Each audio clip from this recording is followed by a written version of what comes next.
This is Transit Unplugged, and I'm your host, Paul Comfort. Welcome to another episode in our special series of Transit Unplugged in the United Kingdom. And today we talk to a private provider of bus service in the London area, Paul Cox, who is Group CFO for Tower Transit, which is a company that largely operates out of Australia and now has moved into the United Kingdom and is also working its way into North America. There in the United Kingdom, they operate about 400 vehicles for the Transport for London. And they have 9 hydrogen buses among them, and these are under contract, which is different than how it's done outside of London, as I mentioned on a previous episode, where private for-profit companies come in and set up their own routes. In the city of London, there's a lot more control of the bus service, and the companies that operate it under private contract do so at a subsidy from TfL. We'll talk about what's going on there in London and what the future is for companies like Tower Transit as they continue to grow and expand their services there in the United Kingdom and around the world. On this special edition of Transit Unplugged in the United Kingdom.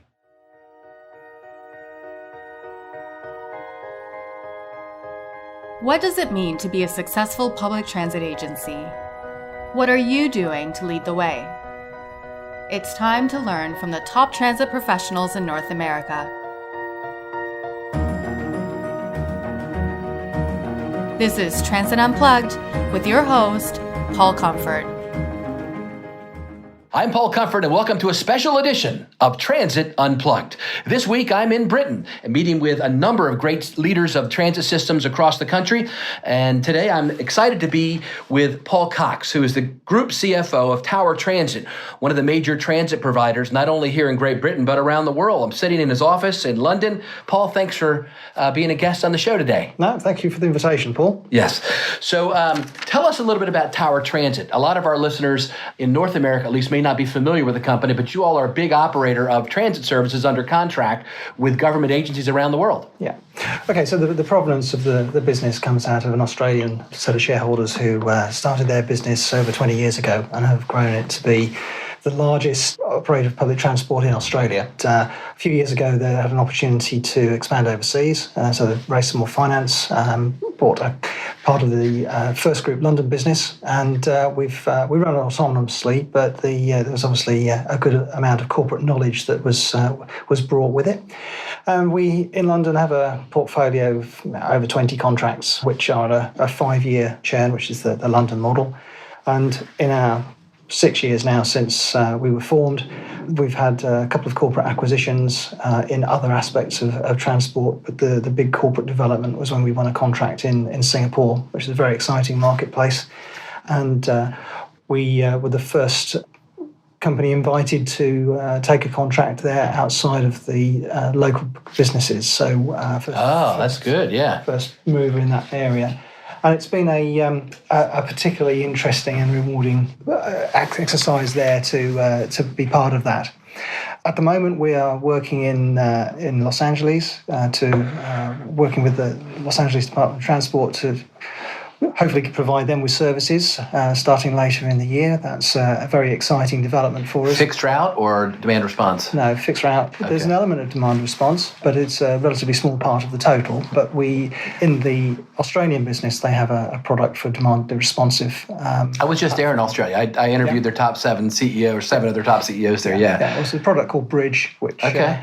BRIDJ? That's the one. Were you all involved with that company called Bridge, which was running micro transit in Boston and Australia? Or? Only in a Phoenix sort of arrangement. Because it went into receivership, I believe. Yes, it did, and, then our guys bought it. Oh, okay. Yeah, I got you. They've been developing it then subsequent to that. Interesting. So we're just putting Bridge into Singapore for our staff bus movements overnight. And that went live this week, actually. So really? When I get back into the meeting I've stepped out of to do this, hopefully we'll have a bit of an update on that. So that's very exciting. But I mean, in terms of our expansion aims, it's very much probably areas which we can understand and add value to governments, sort their problems out, whatever that type of thing. It's making things work hopefully better than they do at the moment. We have aspirations to roll out big time in the US. with our first members of staff coming on board this week. It's all very exciting. Congratulations. Since, I suppose, for the last 12 months or so, we've been looking at projects over there. We have had a look in South America as well. Mm-hmm. That is actually rather more challenging. I think not that the US won't be, but I think it's at least we can talk the same language, which is a big step forward. Yes. I have a good friend, Mark Joseph, who used to be CEO of Transdev in North America. When they entered into Colombia, I think he was in, and some other South American markets to run rail service and bus. And he was telling me the massive amount of people that ride transit in South America. They've got a different issue. In North America, and I understand here in Britain too, bus ridership is on the decline in a lot of cities. It's a different game in some other places of the world, Absolutely. I was in Santiago last year. Okay. Year before last, looking at a project there. And yes, very well bused and a huge amount of people traveling. Yeah. So tell me about your journey and how did you end up here at Tower Transit and how long have you been here, that kind of thing? So my career started in the bus industry in '94, so this will be my 25th year. Congratulations, silver anniversary. Bit of a milestone.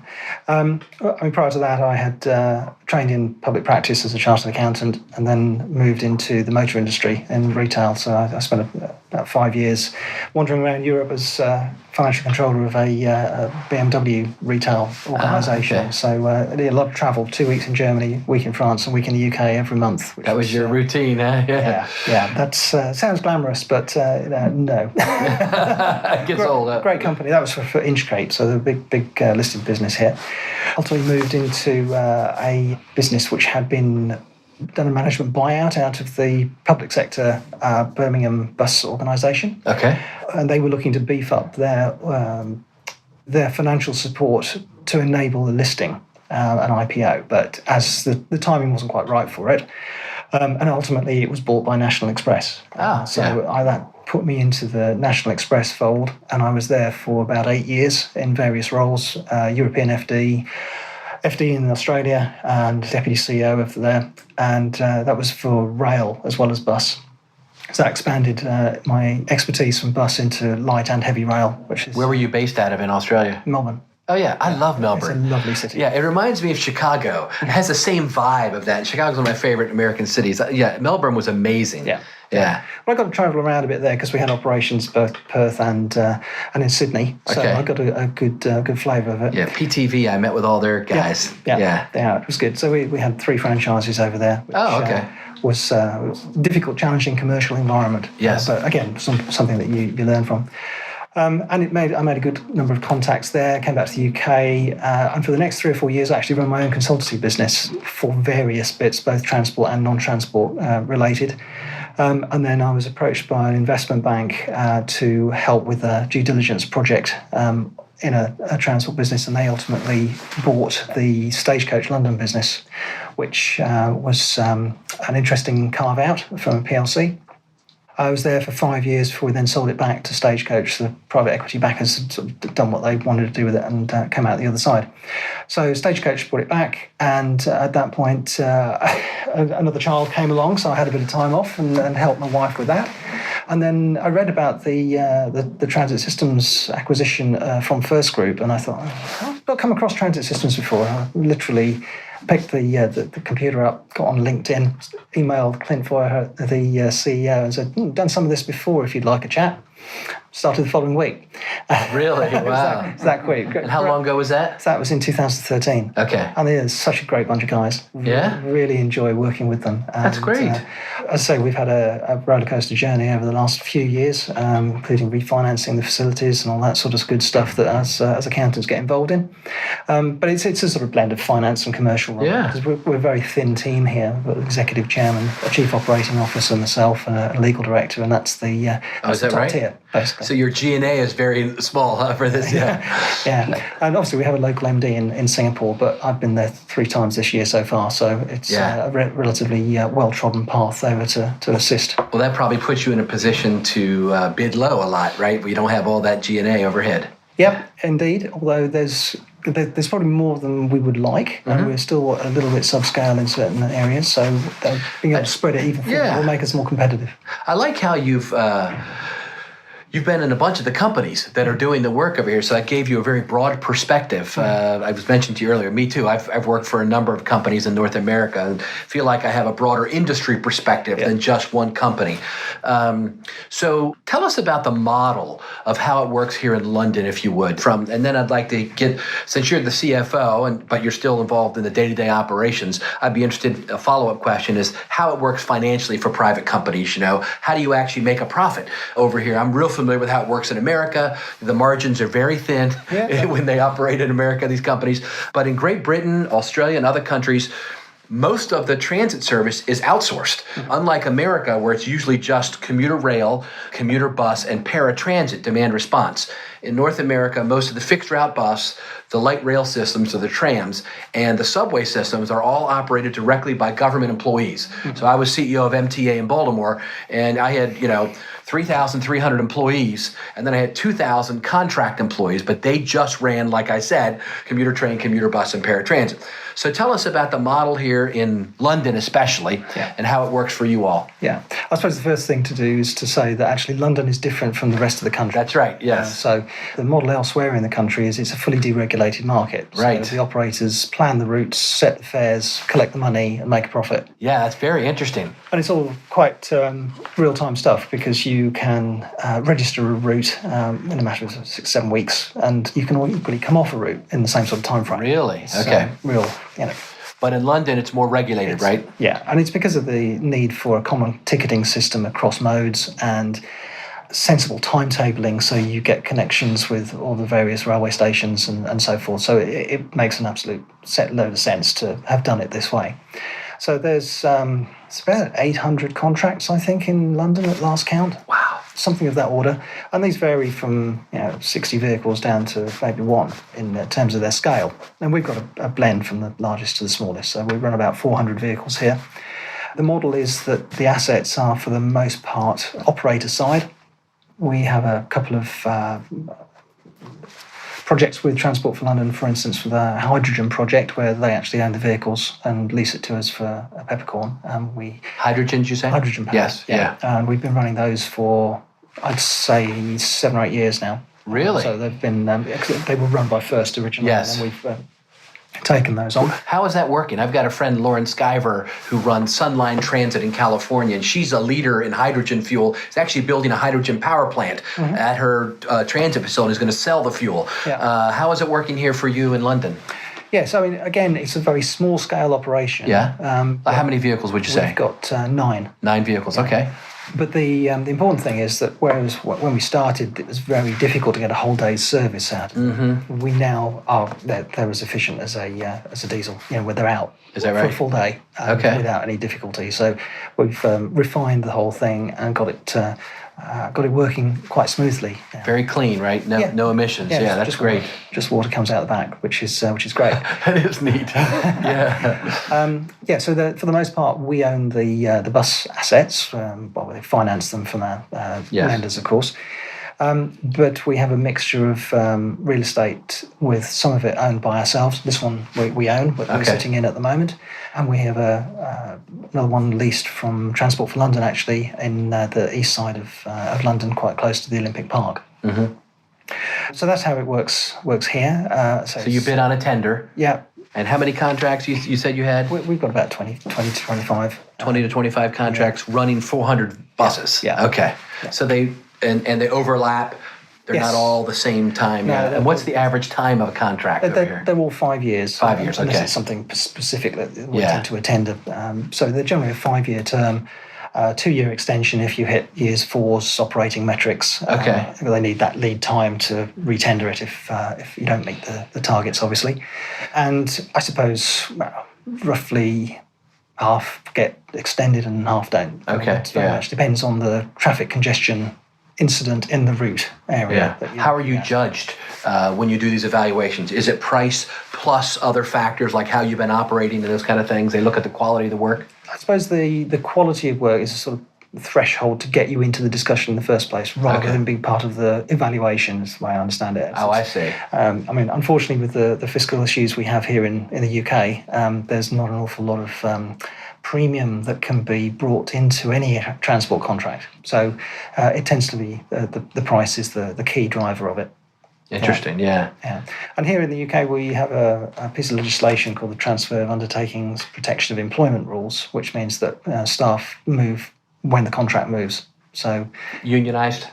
very. Yeah, and what's the names of the unions that you work with here? We're working with Unite most of the time. We have Unite? Yeah. Uh-huh. They have a very large number of transport-related employers within their ambit. Do you have to pick up the same collective bargaining agreement from the prior contractor? much, yeah. Yeah, so Yeah. the salaries, are they known when you bid on this stuff? Not very well, in fairness, and that's a little bit of That's the same in North America. It's sometimes difficult to know even what the prices Exactly. you have to pay. Yeah. You'd think that there'd be a rule where they have to share that information because that way everybody could bid flat. Yeah, all of the London operators have made that point, but unfortunately we haven't had any traction on that particular issue. Need to talk to your MP. So I suppose that it's more local government here, so it's the mayor's office that Yes, is that's actually true. sitting at the head of it. Yeah, But, the mayor's office kind of runs TfL, right? That's right. Yeah. So that's how the system works here. And if we move to Singapore, that's slightly different. Tell us about that. How is it in Singapore? Well, in Singapore, it's all government assets, so we just have a contract to operate and maintain. So we haven't had to raise any finance for the vehicle stock. They provided us with a stunning depot. Oh, really? I've seen a lot of bus depots in my years. And this Very one- nice, huh? Yeah, you could probably rebrand it as an airport lounge. Really? Wow, I'd love to see that. That's interesting. It's wonderful. And the model there is it's a single contract covering 25 routes rather than individual contracts by route. And the same sort of operational metrics that you see anywhere else in the world in terms of reliability and timekeeping, OTP and all that sort of stuff. So that's all very good. Do you have the employees work for you? Yes. So that you're basically hiring all the employees and the management, but using the facility and the buses and the fuel? We buy the fuel, but it's passed through, so Pass-through, we're not exposed to any of the volatility in the fuel That price. keeps your price very stable, I find. Yeah. And how is it here in London? Do you have to? Can you pass through fuel, or is it you have to? No, there is an indexation mechanism, but it's not a very good match to the underlying price of the commodity. So we take on financial hedges to try and bridge the gap between what we will naturally get under the indexation basket and what we'll be exposed to in the fuel. And I normally try and keep it hedged out by a year and a half to 2 years. Yeah. Now, is Tower Transit publicly traded, or are you a private company? Private company. Okay, very good. So you're competing against other publicly traded companies, right? Yes. Here. Yeah. That's interesting. Interesting angle on it. And what are some of the challenges that you face here in the market as a private operator to coming in, working under contract with TfL? Well, again, it's while we've got quite a small management structure, there's still an overhead that's significant in the terms of the small scale of the operation. So we've got probably about 5% market share here in London. We're looking to expand that. But the biggest challenge is, I suppose, to expansion, apart from the pricing dynamic, is the planning dynamic. So actually getting further infrastructure built in London is really, really difficult. And we have tried various ways of expanding into further operational sites, but getting planning permission, which is it's really difficult. We achieved a small-scale success, but unfortunately there was a time limit on it, which meant that we had to have all the vehicles home to roost by about 11 o'clock, which is not practical for most TfL contracts because they go on much later than that. So, we eventually decided that was not going to be one that we could actually deliver against. But we're keeping our eye open for other opportunities to expand it because, there are a number of big players, and obviously they have far greater economies of scale that can be brought to us. Yeah. That's interesting, yeah. So where do you see the company going in the next few years, both here in London and around the world? Yeah. I'd like to see the London operation expand. We've got excess capacity here at the moment and would like to fill that. Excess capacity in what way? What do you mean? Parking infrastructure. Facilities-wise, yeah. Specifically here, I mean, in the east of London, we're probably at capacity. There's not much we can do over there. I mean, the big challenge for operators in London at the moment is emissions control and improvement thereof. Yes, that's a big push from the mayor's office, right? To control the. Yeah. I saw all kinds of different buses out there right in front of your facility that were. I saw one that was hydrogen, like you mentioned. But you have what other type of fuel usages are you doing? Well, we've got mostly hybrids in the operational fleet. Yes. And we've got a couple of electrics under evaluation, but they're not mainstream technology for us yet. We are looking to put a substation into this property so that we'd be able to... Electric? Yeah. I think what the powers that be have yet to really grasp is the size absorbed by the electrical infrastructure in a garage. So almost for every 10 diesel buses, you'll only be able to operate 8 electric. So that's an interesting statistic when you then gross it up over the dozens and dozens of operational sites there are in London and what that means to the actual bus capacity. And then you get back into the planning argument about where we're going to put the rest of them, because they still need them. There's not going to be any less people travelling. Right. So that's a big challenge. Interesting, yeah. And so because you have excess capacity, you're hoping to win extra contracts. And do you say they're bidding out one route at a time on these contracts? Yes. Or Yeah. Interesting. So, and a route might have how many buses? I suppose they're typically between 10 and 20. Okay. So with that range from 60 to 1. Yes. There's a few big ones around as well. Is there a common frequency of service for the headways? So in North America, we consider high frequency transit any route where the buses are coming every 15 minutes or less. Is high frequency transit a big thing in London? Most. That's what I figured, yeah. Most of it is. Yeah. And obviously we're geared up to deal with that as well. I think we've probably got 2 low frequency routes, all the rest are high frequency. Do you operate your own operations control center with dispatchers, et cetera, there, and controllers? Yeah, 24/7. Okay. Yeah, because we have a lot of vehicles out overnight. So it's very labour-intensive control centre, as you might imagine. Right. And we've got these guys sitting in front of very large screens, seeing the positioning of the various things. Some of these control centers are just amazing. They look like Star Trek. When I was in Sydney, Howard Collins, the CEO of Sydney Rail, took me to their brand new rail operations center. It wasn't quite operational yet, and I've never seen anything like it. They had the world's biggest television screen up front, at the bottom, even bigger than the Texas State, Dallas, Texas Cowboys big screen, which they're very proud of. But it looked, I got to sit in what he called the Captain Kirk chair, because it does look like you're on the bridge of the Star Trek. Yeah. Phenomenal. There you go. So tell me about, as a company, what are you looking for in order to get kind of an operation? Don't tell me any secrets, obviously, but I mean, in order to win in this market and in order to make some money as a private, because you're a for-profit company, you're looking to what? Improve the efficiencies and use less operators to do more service? Or what is it that makes your company and the private sector in general, what is making you tick, so to speak, and improve? I would like to think that we would sell it as we operate a sort of forensic analysis of how things are done at a very, very low level. I mean, our chairman is a scheduler beyond all schedulers, and he understands it because it's in his DNA. And whenever we have a intractable problem, he's the person you deploy, which is... Oh, is that right? That's great. That's a good role for him, yes. Absolutely. What's his name? It's Neil Smith. Okay, yeah. He's a great guy. We are, I suppose, if we look at London as a case study, with the routes that we took on, we went systematically through each route and worked out where the pinch points were, where the operational issues were, and tried to fix them. And it meant that by going through a process of discussion with Transport for London, we were able to seek changes to the routing, whatever the pinch points were, to try and resolve them with them, to make the whole thing run significantly better. And I think they found that rather a refreshing approach. Yeah, that is interesting. Yeah, and I do think that's the one of the hallmarks of a Tower Transit operation.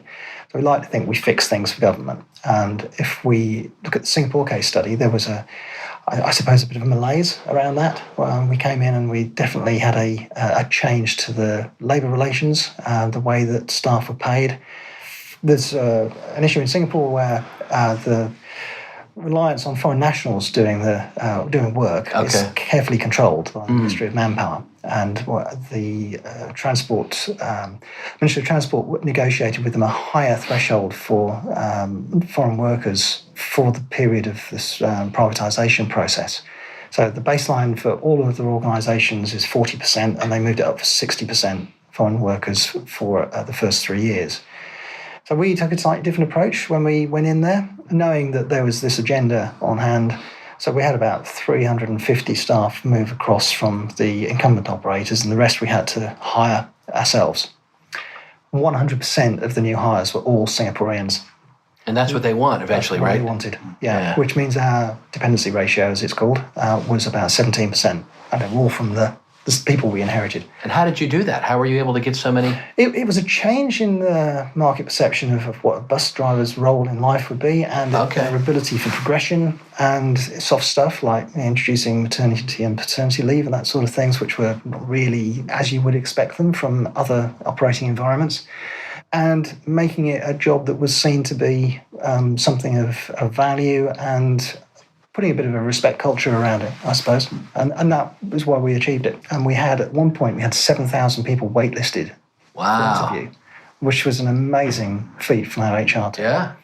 Now, are you, does Tower Transit, and again, if it's some corporate secret, don't tell me, obviously, but are you all interested in growing only organically, or do you try to buy companies as well, acquire companies, or what's your strategy?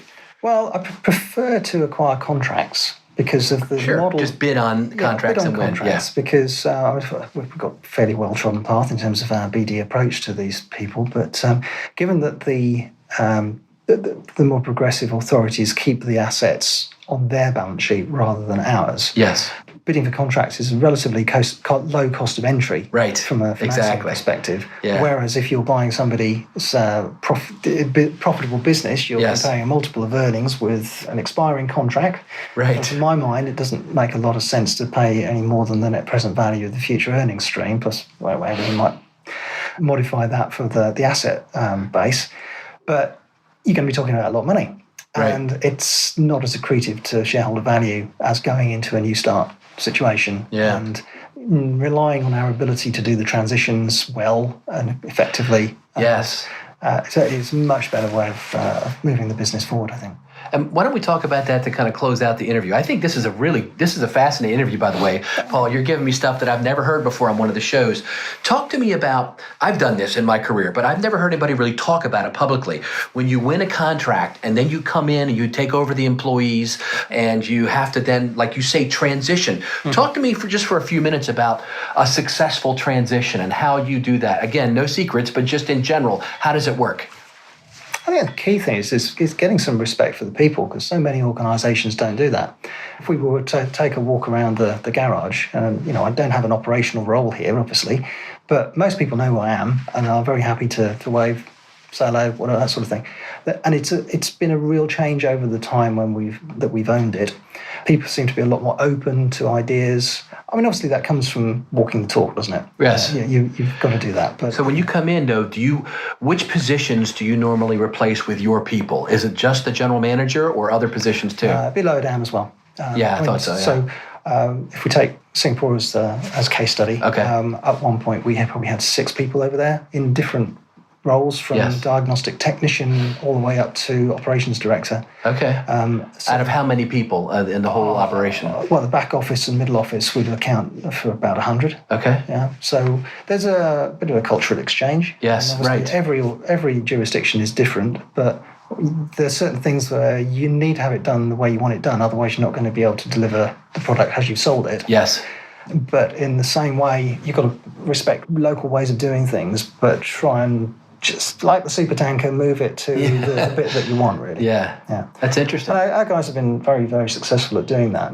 The engineering career path in Singapore is very different to here, and so you don't tend to find people who've been trained in the workshop moving into management. The management folk all come from university, whereas here there's a much more of a progression through the various things. So that would be an example where we would need actually to step in and try and give those folk a bit of a career path, and they welcome it with open arms.